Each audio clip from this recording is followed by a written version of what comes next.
Hello, everybody, and thank you so much for your support of Indie Agency News. I am Doug Zanger, founder and editor-in-chief. I'm going to make myself official. There you go. A little bug down there. Editor-in-chief, Indie Agency News. Our brief is simple. We're building the global home for independent agencies. Our mission is to serve independent agencies and the brilliant people behind them. And our goal is greater visibility for independent agencies and more choice for marketers. Today, we are talking about one of my favorite things. I think I did this during my my Adweek days, my days at the Drum. I love covering creative work. I love talking about creative work. And the thing about indie work here on Indie Agency News is it doesn't necessarily have to be new. We are talking about new stuff and recent stuff. From Michaels and Oberland and Storia and Boom Supersonic. That'll be the second part of our show. But yeah, if you want to talk about work that mattered, and again, it could be a year ago, 10 years ago, it doesn't matter. The key is that we're all learning and we get a chance to be inspired by some great work. Just go to indieagency.news. There you can also learn more about membership. We thank our members very much. We are close to numbering 80 members, so thank you for your support. And today we head to Oberland and we head to Michael's. Lisa, great to see you. Great to see you. You're in the car. I'm coming to you from a car because I was trying to avoid the sound of a lot of dogs, but you might still hear dogs. And then, of course, I just realized I could just change my background, and now I don't want to because we're highly dog friendly. No, there's this call. Listen, there's always a great story about this. It's like that'll be a great story. It's like, remember in 2024 when we did that thing? I love it. I love it. No, it's like, this is the way life is. We're all bouncing around. So I totally get it. And then in Cincinnati, our friend Mandy Rassi, who I met like, what year was that? 2018? It would have been 18 or 19, I think. Yeah. Yeah, so you were a key marketer at Kroger, and you have since become CEO of Michaels, a brand that, I mean, talk about brands that people love. Holy jeez. So, Mandy, before we get into the work here, tell us a little bit about that journey, because when I saw this happen, I said, oh my God, this is so perfect for you. And it must be just so much fun. Yeah, so I lead the marketing and loyalty team at Michaels, and obviously it's a fun category, very creative as a category. Our customers are very creative, and it's been a really fun balance of doing the brand transformation stuff that I love to do on the Michaels side. And then I know today we're going to talk about MakerPlace, which is our new digital sort of online marketplace that's a totally new to the world brand. So it's been really fun to play a hand in setting the brand strategy. And I know we're going to talk about our creative journey in launching this brand as we get into it. Yeah, I love it. And so I want to start with this. Let me play this 30. I just love this. Hold on one sec. Let's play this 30. What you want? Baby, I got it. All I'm asking is for a little respect. Just a little bit. Just a little bit. R-E-S-P-C-T. Find out what it means to me. Yo, sock it to me, sock it to me, sock it to me, sock it to me, sock it to me, sock it to me, sock it to me, sock it to me, sock it to me. Introducing MakerPlace by Michaels, a new marketplace that's made for handmade. Okay. It still makes me laugh. I mean, that's really, really fun. So, this is such a a big move for Michaels, right, Mandy? So, you're really talking about putting your flag in a place where there's a lot of competition. But I mean, and honestly, in looking at this, I've been just kind of going around and I'm looking at this going, of course. Look at how beautiful this is. And and I think the other thing that is like the variety and the curation of it is really good. So let's go back a little bit though. And Mandy and Lisa, let's talk about the launch of this, how it all started, and then where you wanted to put a stake in the ground as it relates to the marketing. Yeah. So where it began. So obviously Michaels has been around for 50 years, living in the creative space, trying to serve creative people. And I think it's a really logical extension of our brand to go into something like Maker Place, which is a handmade goods and how-tos and classes marketplace.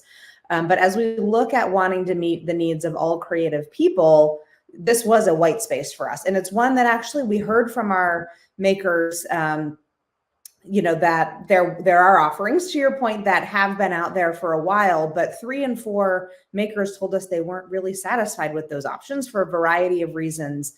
Did you say 3 out of 4? Did you say 3 out of 4? 3 out of 4 makers. Yeah. Okay. I just want to make sure my hearing is okay. Wow. Yeah. Yeah. So we felt we heard it from customers that there was a white space here. Their needs weren't being fully met. And that sort of created the impetus for us to form Maker Place. And what's cool about it is it is all about handmade goods. So it's about celebrating handmade. It's about supporting the people who make handmade. It's obviously a lot of small businesses. It's who's selling on our site. And our vision is really to create a better place for them to go. And we'll talk a bit about respect and why that's really the core idea here. But really to be a brand that respects handmade, the people who make handmade and the people who buy handmade. You know, and to do that in a joyful and fun way. It's a sub brand of Michaels. So it is officially a different brand, but obviously we have a great ecosystem between the two that can help tie things together. I'm lingering on this Michael Alex leather crossbody bag. Get it. Yeah, there's some great stuff on there, right? I mean, this is the thing I will say. I've been at Michael's about 2 years now. I am always wowed by the creativity of our customers. Like it is amazing the things that people can make, and there's new stuff every single day. And here's what I like is the way it's being curated. And just Steve, like people say, who are your favorite marketers? And I was like, well, Mandy Rassi. And like I love how I love how you understand the importance of curation. And you were very much like that at Kroger as well. So it makes just so much sense how you've put this into a place where, yes, they're shopping, but also you had mentioned the how-tos. It's like so simple, right? There's just, there is no clutter here. We're going to go to pets though. That's a personal favorite for both me and Lisa. So that's a good choice. I mean, Lisa with all the dogs, right? Oh yeah. Oh my gosh. So okay. So we looked at the 30. I want to take a look at one of the 15s first, because I do want to get into some of the nuts and bolts here. So at Maker Place, it's all about the handmade. You don't have to look through all those fakers to find an adorable pillow like me. Finally, I'm getting the respect I deserve. For the most part. Introducing Maker Place by Michaels. Respect the handmade. So what's great about that is it could have been very easy creatively to simply just have the characters there, but I love how it was placed in the environment too. I really, really like that. So let's talk about the brief. So Mandy, from your side, how did you brief the agency? And then Lisa, from your side, how did the brief manifest and grow? So Mandy, let's start with you. Yeah. So Doug, nothing will probably surprise you. This was, not a typical, like, let's brief it and spend months discussing it. Like literally we knew we were going to be bringing the brand to market. Obviously there's a ton of tech work and work on the product itself that needed to be done. So we were in beta in the fall, kind of through the end of last year.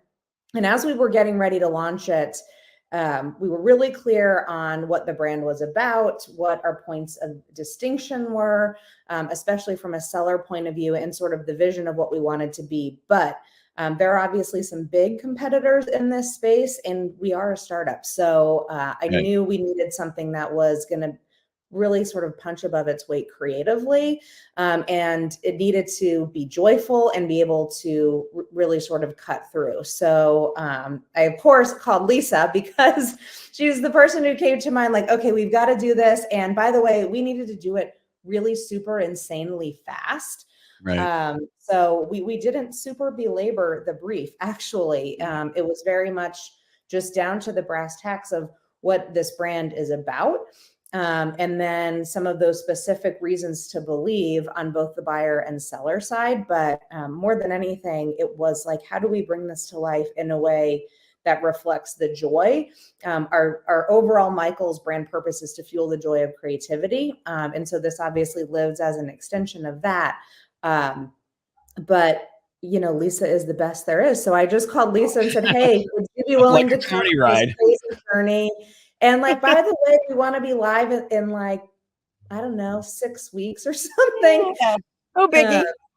Yeah. It But was Lisa, like a crazy collapsed timeline because obviously it's a startup, and so we right. wanted to get some stuff out there. But you're always kind of pacing it with like, when will the product be ready? And we wanted to make sure we were ready from a marketing point of view. And like, as always, so for those who don't know, Lisa and I worked together when I was at Kroger as well, on another campaign that we love.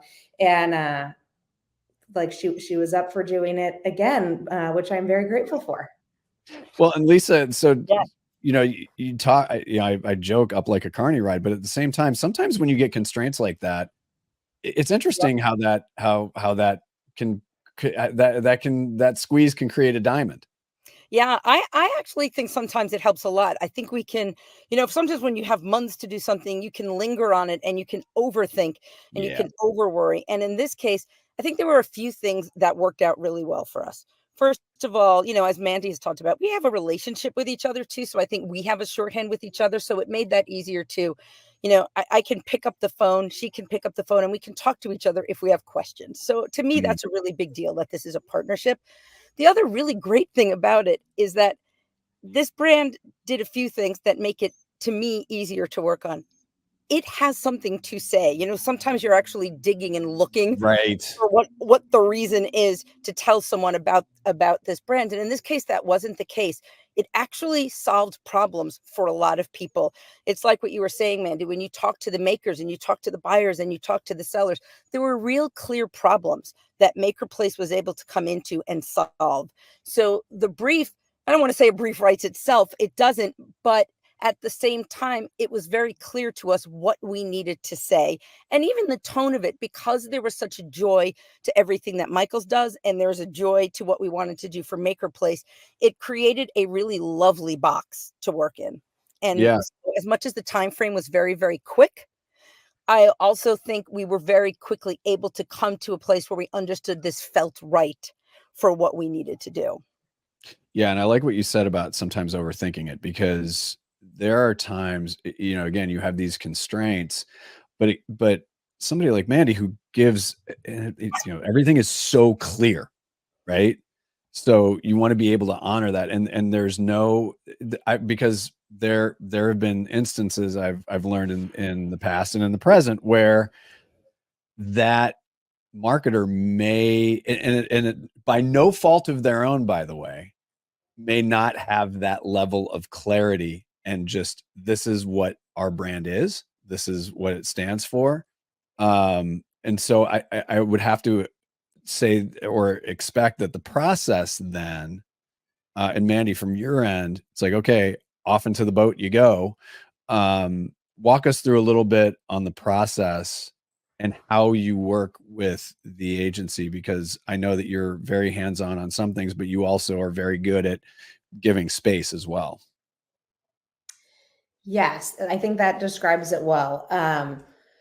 I think the brief is obviously very important to your point, and my team will hear this from me a lot. Like, are we clear enough? Is it specific? Have we edited it down? So we're also not asking to put 20 things into one creative execution, but really giving the agency a clear focal point of what we're really trying to do with the work and what we think needs to come through from a customer point of view. Beyond that, I would say I have ultimate trust in Lisa. And I think it's important to have obviously the right partners, but then trust your creative partners. I'm not a creative. I'm much more of a brand marketer, and even like my background is in analytics, right? So I am for sure not going to be the person to dictate how the creative should come to life. So, while Lisa and I bounced a lot of ideas along the way, and sometimes it's like a quick text message or a hop on the phone, or like, let's do a quick call and look at some potential concepts. So I would say it was very collaborative, but coming from a place of just knowing I'm working with Lisa and her team, by the way, who are incredible, who are absolute experts in their space, and like letting them do their thing. Because I think that has been a big piece of the recipe for success, was to let them be creative and have fun with it, because then that's how we get joyful work. Right. Yeah. All right, Lisa, before you add to that, I want to play this other 15. Okay. I love this one. Speaking of leather bags. The best part about Maker Place is artists get to make and keep more money. The seller fees are low, which is great because, excuse me, I was looking for those. Introducing Maker Place by Michaels. Respect the handmade. All right. So the analogy I always give people, and it doesn't always work, but I'm going to do it. And I'm going to mention this anyway. I say, have you ever been to Italy? Oh yeah. What was your favorite meal? Oh, it was this very simple pasta. We were sitting out and it was this, and it was just simple and it was memorable. And I remember exactly what it felt like. And so this work, it's so simple and clean, but it also breathes. And there are these, I love little amuse bouches in there. The key thing is great. There's just, it is the perfect plate of pasta. That's very, I've never heard it described that way. And that's a very tasty way to describe it. Yeah. So creatively, Lisa, going through the process, what were some of the, because obviously these are what we see as the finished product. Yeah. And also, you're zipping through like the attributes, especially as it's for the creators, and going after the competitors, some of whom are very large, but then you start hearing the blowback of like, we need a new place to thrive. Yep. You were able to get all of that in, but it wasn't beating over the head. It was just very simple. Yeah. So talk about some of that idea, and then some of the other ideas you were knocking around. Yeah. I mean, it is very simple. And I guess it goes back to what I was saying, which is, to me, the problem in a weird way was simple. I think we really understood what we needed to do. And I think a few things came to us very quickly. One was that because Maker Place is so much about celebrating the handmade, celebrating sort of the independent makers, and sort of pushing against the notion of sort of going onto places where you think you're going to get handmade goods and what you end up with is something mass produced. It was important to us to really create that feeling. And so I think it very quickly came to us that the work we show itself should be handmade. And so that's why I think very quickly we came to a production company called Nexus. And Connor Finnegan was our director, and they're puppeteers. They're some of the best puppeteers in the world. And so we're able to go to them and really say, we want to make these products. We want to make them. And we want the products, in fact, to kind of have the same joy that you might feel going on to Maker Place. Because frankly, it's kind of nice to be sold on there too. It's kind of cool. Oh, sure. Right. And so we wanted the products to kind of represent that. And like I think the vases that you saw, the rainbow vases, I mean, that's from Sun Sprinkles, that these are Maker Place makers that then found their way into the spots as well. So it was a really nice, easy way to be inspired. And, so in terms of other ideas that came to us, I'm going to sound like an idiot if I just say we wanted to do this idea, but this is what we wanted to do. And that's a lot where sort of you don't have much time comes into play and is really nice. Because we were really like, listen, we think this is a really cool idea. And it's all about respect. The more we talked about it, the more we looked at it from all points of views. It became very clear that this is about respecting the buyer, respecting the seller, respecting the handmade goods themselves. So that word became very powerful. And that led us very quickly to respect the handmade. And that very quickly led us to a song that some people are familiar with that's about respect. And so it all really started to come together, and there's so much fun in it that I think, yes, we didn't have a lot of time. And I will tell you, I've never seen people work so fast to make such incredible puppets. I mean, they were just absolutely incredible, and the puppeteers were incredible. But I think again, sometimes there's a joy even in that pressure. And Right. I Yeah. frankly think it made everything even better. Oh, yeah, yeah, yeah. And so we were talking about pets, but we're a horse family. So so in doing my research, I found padded ponies. I mean, look at this. Oh, I Yeah. love this. I love haven't actually those. seen Oh, this yeah. shop. I haven't either. I love horses. I haven't done my horse search, but those are Yeah. awesome. We're a horse family. Our kids picked like the cheap sports, like horse and skiing and stuff. But this is great. So Who the other, needs soccer? We got horses and I skiing. know, right? Exactly. But again, going back, Mandy, again, talking about the UX here. So part of what can be challenging is that you have really nice creative coming from the agency, coming from your partners, and then sometimes the experience doesn't really sync up. There's such a seamlessness to it where it's easy for me to understand what this is. I now go to Maker Place. It's very easy. The whole thing is very, very seamless. How are you tracking that? Because I know that you are like you're very big into like UX, and customer experience is a very big deal to you. Yeah. I mean, I will say it's a huge partnership every single day with the Maker Place business team. Obviously, who my team is working with all the time, and with the UX designers that are part of that group as well. But then you also have the complexity, right? It is a marketplace. So all the product you're pulling up, all the photography is done by the makers. So one, your experience is 100% dependent on having great sellers who want to be part of the platform. So Right. we work a lot with the growth team that is working on seller acquisition. So you saw some of the marketing there, but we're also doing a lot of outreach and other things to get really high quality makers to come and be a part of what we're doing. And then second, obviously the actual UX itself, which again, we're in our first quarter of being launched. So enhancements are continuing to come in. Sure.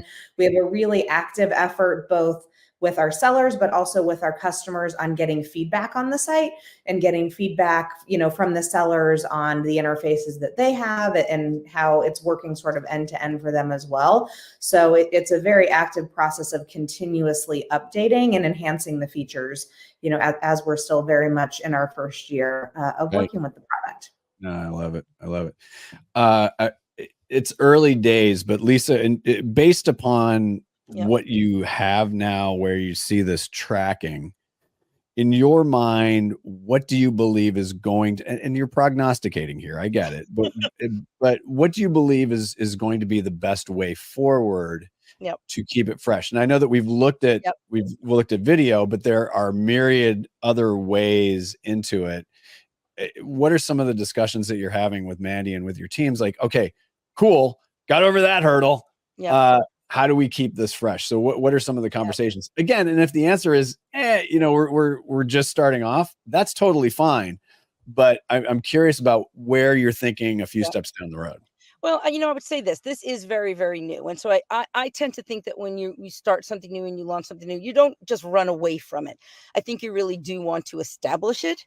And especially because we're getting such a wonderful reception from it, I kind of feel like I wouldn't want to run away from it so soon. There are many, many, many other creations that we can feature and have fun with. And so, how long it stays on, necessarily on, I'll call them puppets right now, I'm not sure. But I know that the tonality of it really does need to remain. I think that sense of joy and that sense of feeling good when you're on Maker Place needs to continue.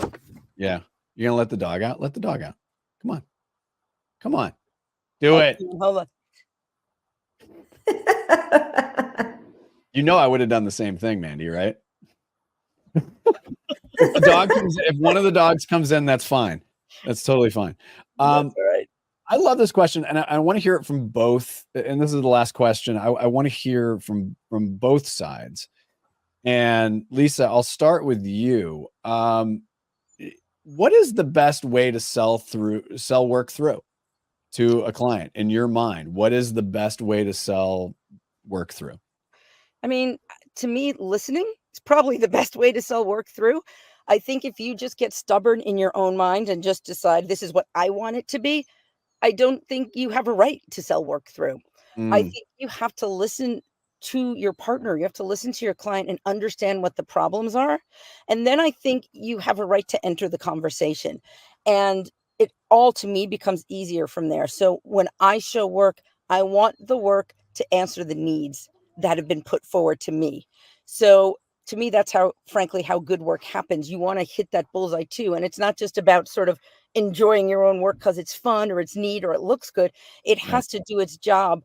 And I feel like when you keep those things in mind and you work together, you'll have a client and you'll have a partner that will like the work that they're receiving because it will do its job. And again, those sound like very logical, obvious things, but I think sometimes we forget that very obvious and logical thing. So that's what's really important to me. And then you create trust too, because you know, as a partnership, that you're not going to just go off and go, well, I don't care that you don't like it. I like it. And then you get in fights. And I don't care if it did well or it didn't do well. I like it. That's not a good answer. That's great if you're doing your own personal webcast or something, sure. But not when you're working on a brand and you're working together on it. So to me, that is how you sell work. You have to really honestly think about what the point is, what you're doing, and what's the most interesting and effective way to tell other people about it. And when you do that, it works. Yeah, Manny, from your side on the CMO side, you've been pitched work for a long time. In your mind, what is the best way and advice that you would give to an agency as it relates to selling work through to a client, and specifically at your level, at the CMO level? Yeah, follow Lisa's advice. It was really spot on in terms of understanding from our point of view, what are the problems we're trying to solve? Who is the customer and what are their needs that we're trying to meet? And what's sort of the most important thing for the customer to take away from whatever the piece of work is? But I think it is that upfront alignment, to Lisa's point, to know, one, make sure the brief is clear and push your client if the brief is unclear. Like sometimes we all have moments where it's not as clear as we would like it to be, and we'll learn our way through it. But I think even if you can just get really clear on what is the business problem, and then we call it the people problem, the customer problem that we're trying to solve, a lot of other things come into focus easily. And then I will say also, as a CMO, sometimes we have to align people inside to what we're doing as well, whether it's your CEO, your board, whoever it is. And if you have the clarity on the upfront of like, what are we asking this work to do? And then is it delivering on that brief? A lot of those conversations can become easier as well. Because then hopefully you're keeping everybody out of debating the creative, which is super, super tempting to do. And it happens all the time. But one thing that I try to do is align on the objective and do that up front. So then we're not along the way, debating it with rounds and rounds of creative. Right. Yeah. That's And exactly. I just quickly, Amanda, because you said something that I actually think is important, which is being able to also say no is very, very powerful. And it's important in both directions. I think if you hear something and you're like, hey, you know what? I see that a little bit differently. And here's why I see it differently.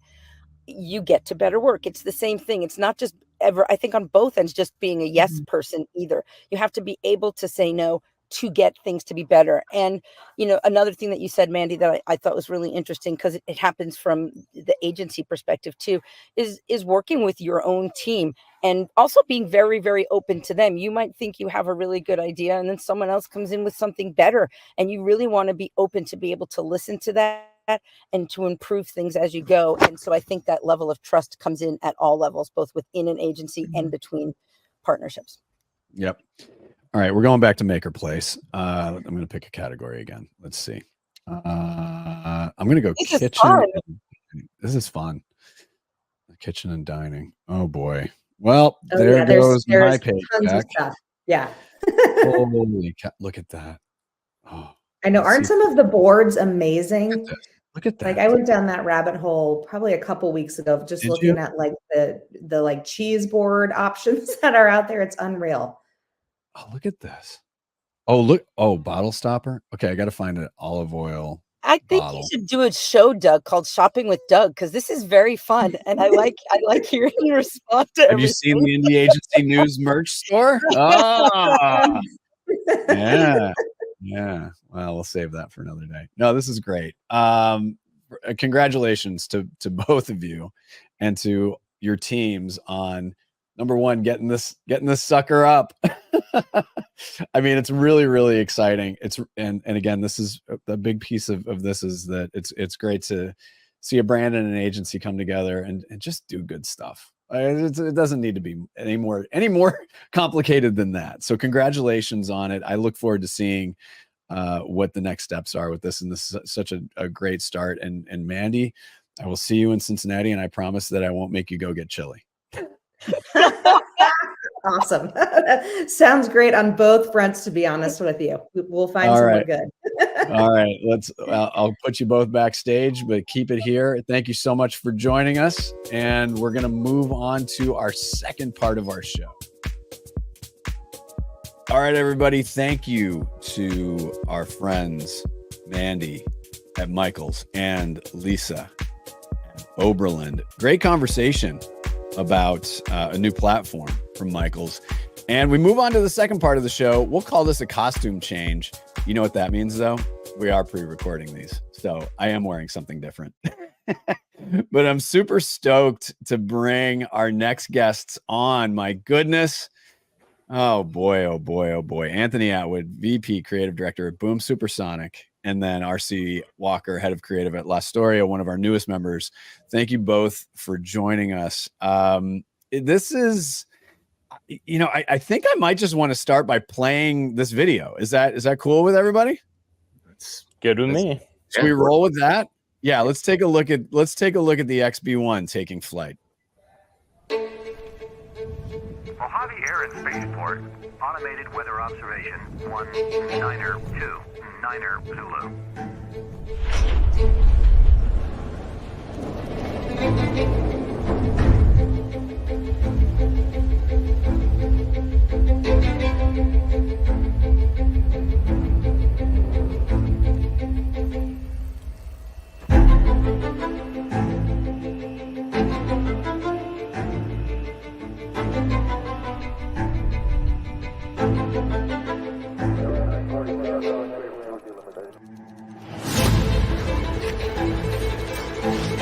Here we go. This is for first flight. I need a positive receipt from everyone.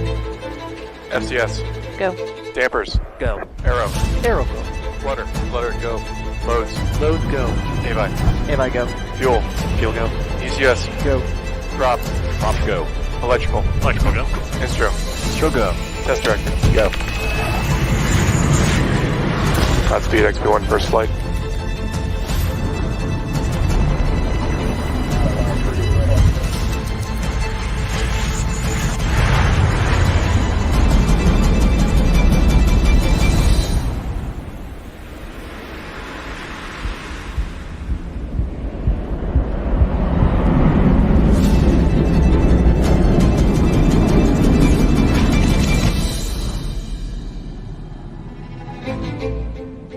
Hey guys, how about XB1? How about this team?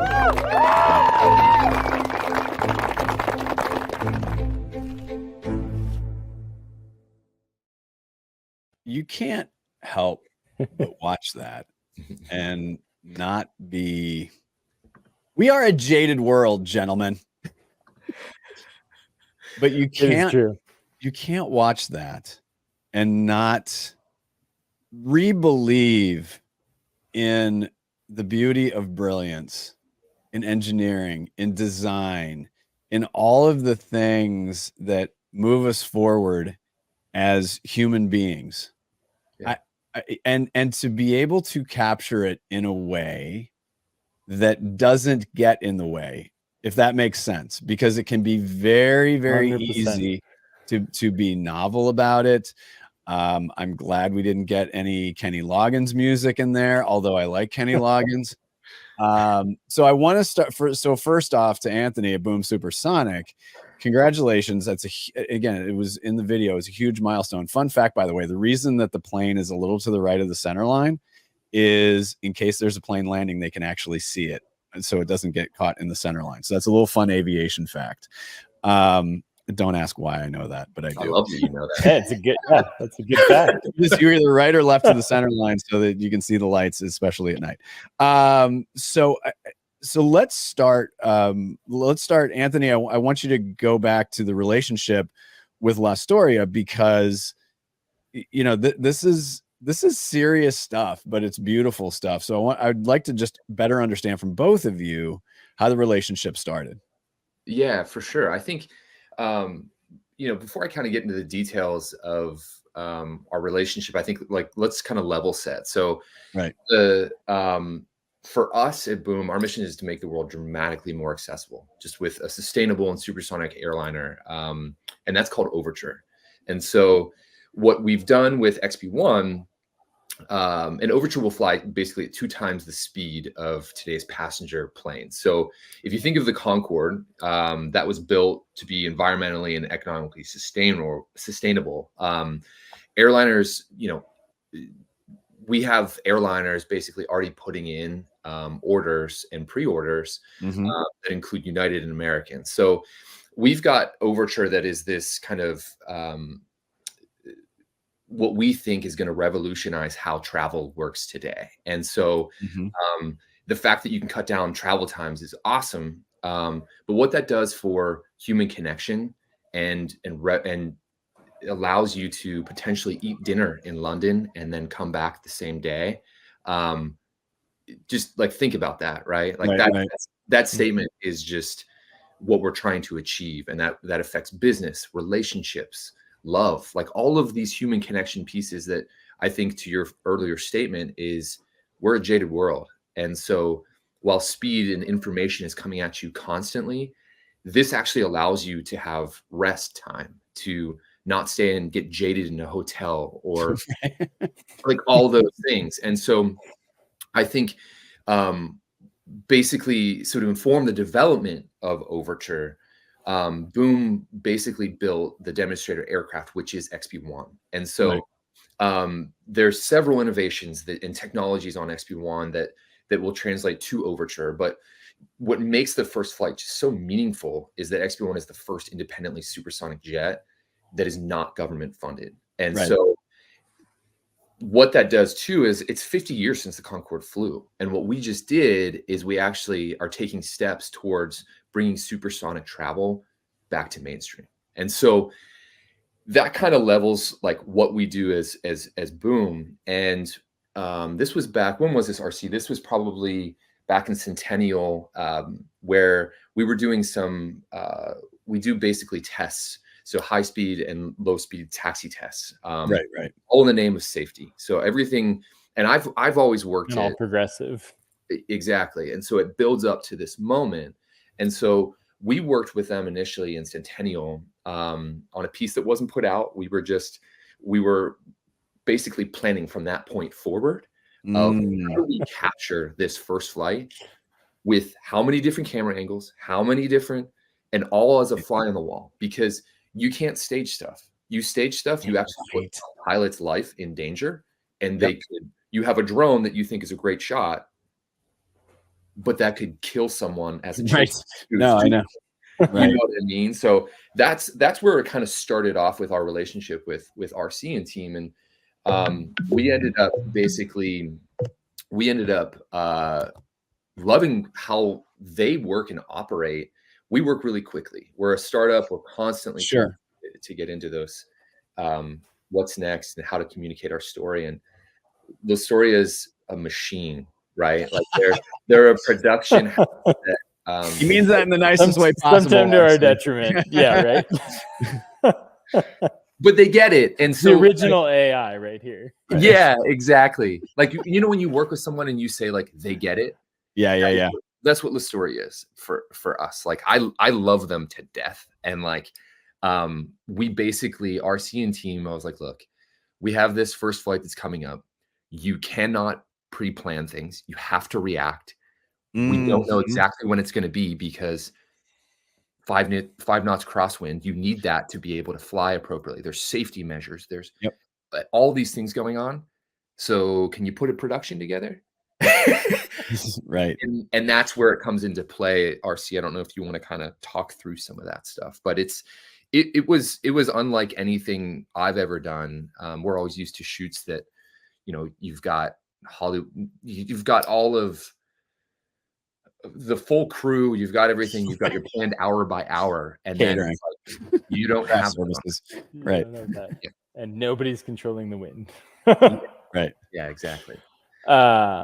Yeah, I think for us, we did a few projects with the Boom team, and it was just really cool. I think in the creative world, it's really difficult sometimes to find alignment. You know, there's some, but it's like they have their thoughts, we have our thoughts, and it just doesn't with Anthony and team, like it just aligns, and just a really great alignment of creative minds, which makes the process so much better, because instead of spending the whole time trying to figure out like, okay, like where are we lining up? Where's the center point? It's just like, we get it, we get each other, we get what we're trying to convey.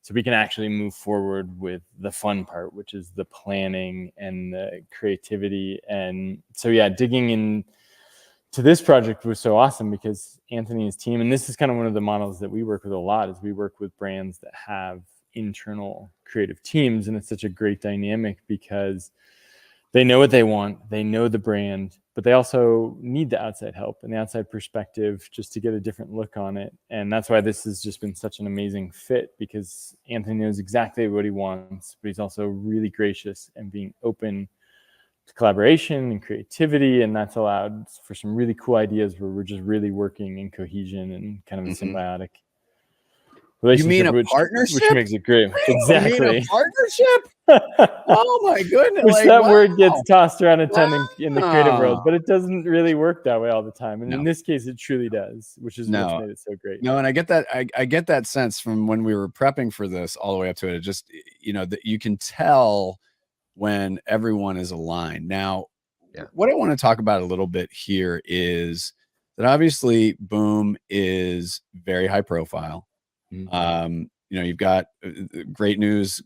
Order books already getting filled up. Let's get a couple orders for Alaska so we can cut our Seattle to Portland trip down to 10 minutes. which would be nice, which would be very nice. But it really is about buzz. But in the case of Boom, we're in a situation where there needs to be movement forward, but also patience at the same time. This is not launching a wacky new chip flavor. This is balancing the buzz and making sure, and really a key component to this is educating consumers and ultimately customers too, because again, great news with United and American, but this is going to be a long process. How do you envision, Anthony, let's start with you. How do you envision the marketing unfolding over this process? Yeah, I mean, we definitely have a consumer appeal with just the idea of supersonic travel. Sure. I'm glad it's coming back. I'm glad people are starting to get turned on to that. But I think we have a brand that is focused on just building credibility and momentum. So, and that's amongst the industry. That is different than B2C, right? Where you have, of course, we all love these inspiring moments that you can tell or do these kind of crazy things to gain attention. That's not what we're doing. We're trying to find that balance. And I think this XB1 video is a perfect example of that. Because, you know, we're trying to portray this future, but stay calibrated on technical progress and these markers that are more meaningful to an aircraft program. This comes down to safety. All of these things that we are doing. And this is what's so cool about being at Boom is we're still a startup. So like I'm working day to day with engineers. I'm working day to day with all of the passenger experience. And there is such, with FAA and all of these kinds of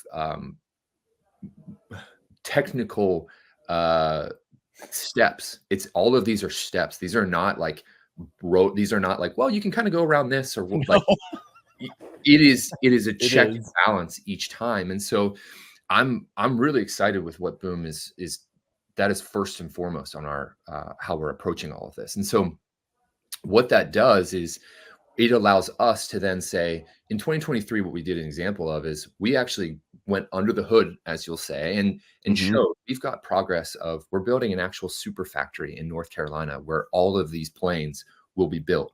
So this factory is huge. It's like 4 airplanes in a building. It's insane. And so we have a ribbon cutting coming up in next month for that. And so that's happening.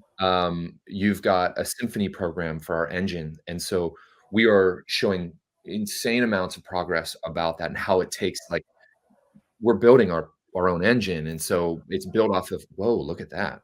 Yeah. Well, no, we're celebrating that. It's Apple it's blew not, up is yeah, incredible. It's a big moment. Yeah, Yeah. it's not CFM, it's not Leap. That's you know, right. it's not GE. It's And so we have huge progress that we're telling that story with Symphony. And then when you talk about tangible progress, that is XP1. We have built a plane, we have flown a plane, and we are going to fly it supersonic. Like, that is, what more could you ask for? And so being able to find that balance of technical, a degree of confidence within the technicalities, but really kind of showing who is making this. Like, when we talk about XP1, featuring the pilots and the team and the engineering team that's working on this, like, RC and I we were there for basically 3 weeks, and we were in these briefings. You wake up at 3:30 in the morning, your briefing starts at 4:30, and you talk about what you're doing that day, and you are a part of each step that's basically saying, like,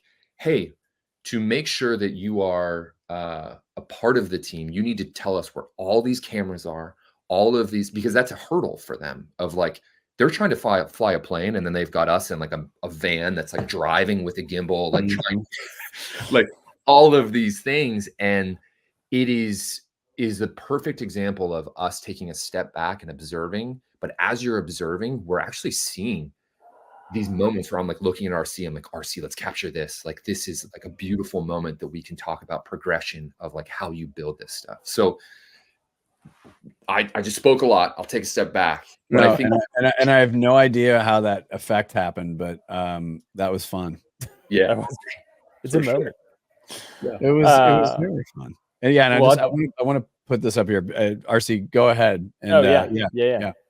Well, I was going to say on top of that too, I think in talking about it, one thing that's really important, Anthony and I, and he mentioned a little bit, but was just to show the whole team, because the pilots are the one in the seat. They're the one taking the risk and stuff. But there's a huge group of people behind the scenes that have put in blood, sweat, and tears to make this happen. And we really wanted it to be like a full encompassing video and subsequent videos and everything. I think that's a really important aspect. The other thing that I think in telling this story is we didn't want it to just be another event recap. It was like, here's some stuff that happened. There you go. It feels like you're removed. Like, this is such a profound moment for the future and for the future of aviation. And I'm personally stoked. I was a huge fan of Boom before we ever started working with him. And so it's such a profound moment. We wanted to give people a sense of being in that moment and being a little bit more immersive in the moment, so they could experience it, not just from an excitement standpoint, but just from the amazingness that this event is. And that was part of the challenge too that Anthony was talking about. Is obviously safety is the primary focus and the most important focus, but how do you tell that immersive story and also not get in the way and not distract and be like, ignore me doing this, forget me doing this, do your work. Right. That was a really big important factor too, and I think that came through in what came out of it. We're looking at the engine right now. And so, engine nerds, here you go. But at the same time, here's what I appreciate about how both of you are approaching this, is this element of simplicity, right? Where it can be, so for the people that it is intended for, FAA, engineers, customers, so your airline partners, like all that technical stuff, absolutely should be 100% as nerdy as it gets. Yeah, for sure. Number one, primarily safety, but I would argue that a pretty solid 1B is the optimization for SAF, for sustainable aviation fuel, which is another big part of this, because when Concorde was flying, one of the knocks on it, one of the big knocks was, it was, great plane, but also very, very dirty. Well, and exactly. And this is again very much for Overture, right? Our ultimate, the plane that we are building. And so I think that's the thing too, is as you start to, the balance of the nerd and the like the intrigue. And I think we all, when in looking at this, like you have a nerd complex with all of this. And it's we've got a really great digital partner, Perch Partners, who I work really closely with on all of this, the website content. And we have an internal team that we are constantly just finding like, oh, there's this fact or that fact. And I think when we start to tell that as a visual story or as a storyline, that really starts to get to the interesting part of these things. And RC, I think, kind of bringing it back to XP1, one of the elements and just the like control room when we were doing the control room of basically all the checks before you fire the engines and you go down the runway, the pilot is taking this like really intense moment of hearing everything that's happening in the control room. Each person has their part they're playing, like this thing is ready or this thing is not ready to go. And just trying to capture that from a production standpoint was so interesting.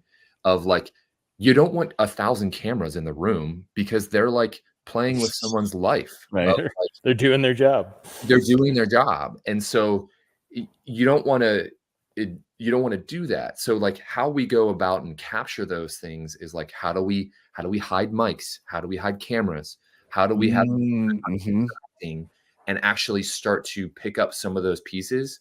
Because what we ended up doing with XP1 in general on this project was we built a blueprint. Basically, we had an animatic of like found footage and all of these pieces. And also I had been out to Mojave probably 4 times before that, where we were doing high-speed taxi tests and understanding like you're basically incremental on how fast you're taking this plane down the runway. And as you're doing that, you're getting all this data to really understand, is the plane ready?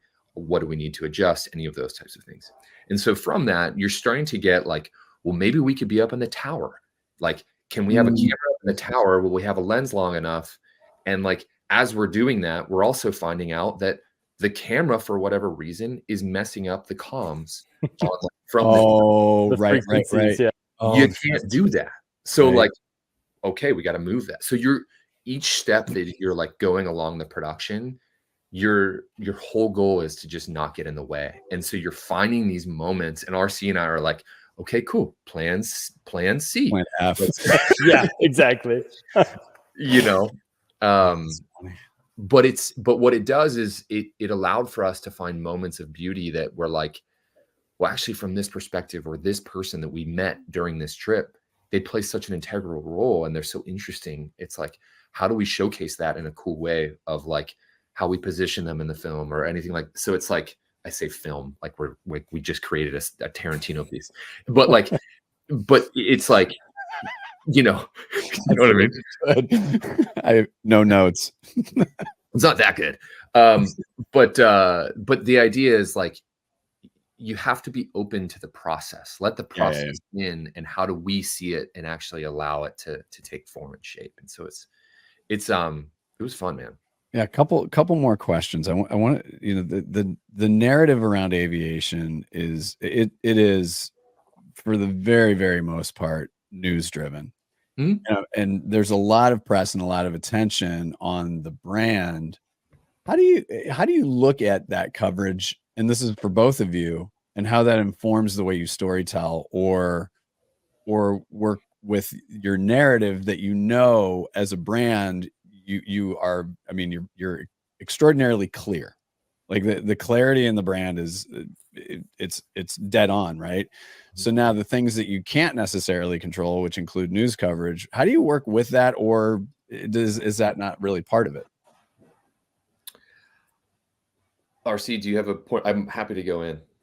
Oh yeah. Well, no. Why don't you start and I'll tack on, at least from a production that side of cool. things. For totally. So I think for me, it's like the news coverage is we have great relationships with across the board, because again, this is new innovation. Like, we are trying to bring back something that we know is going to shift culture. And so what comes along with that is you get a lot of excitement.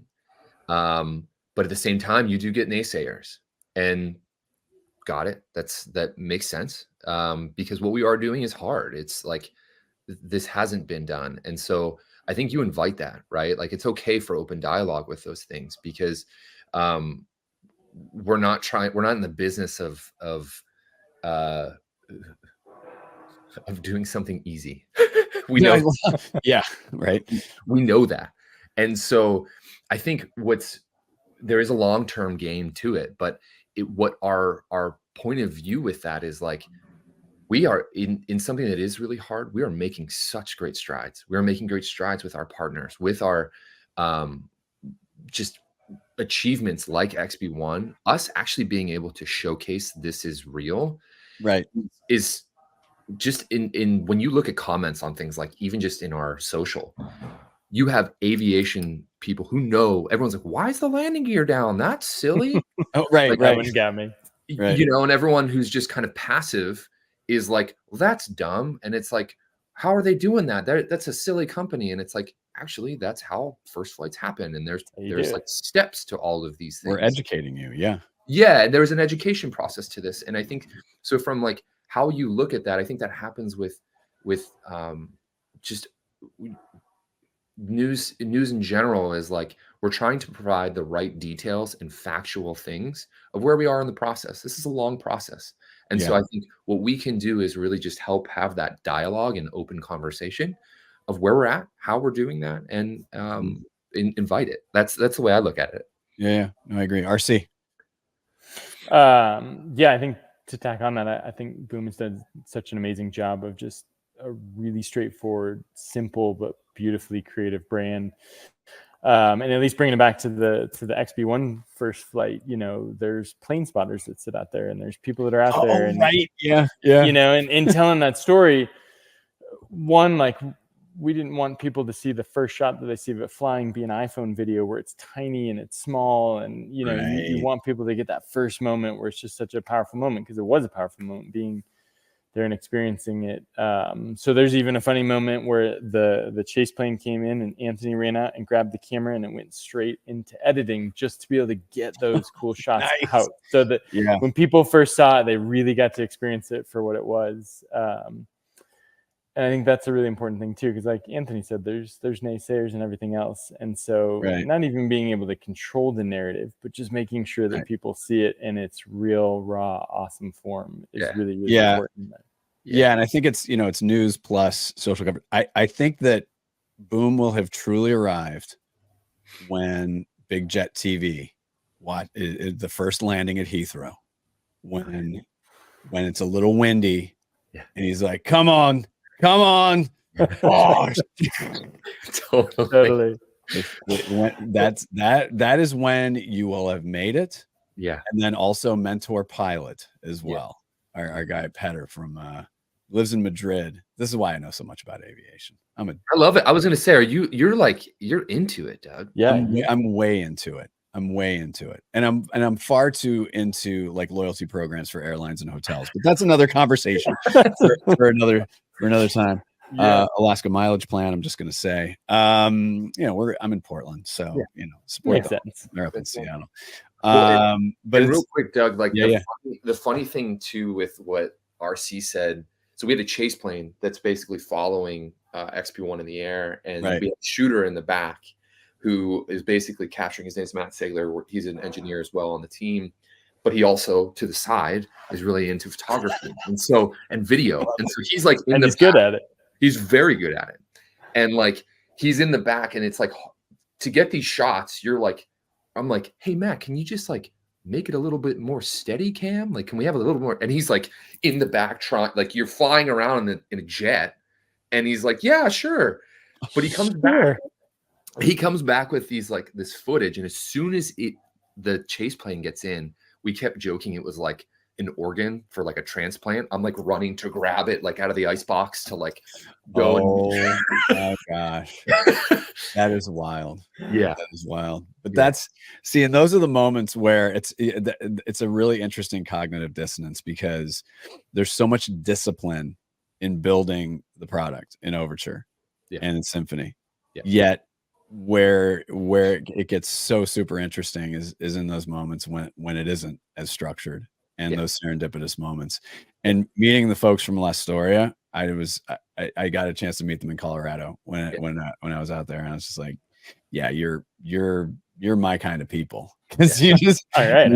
Yeah. You know what I mean? You just kind of get at it. I don't know how to ever say it other than like they get it, and they're just like they're just fantastic humans.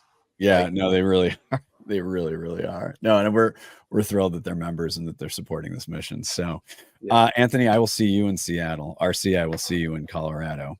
But thank you so much. This is just fascinating. I'm sure we'll have more to share later. But thanks so much for joining us today. We really appreciate it. Absolutely. Thanks for having us. Awesome. Thank you, Doug.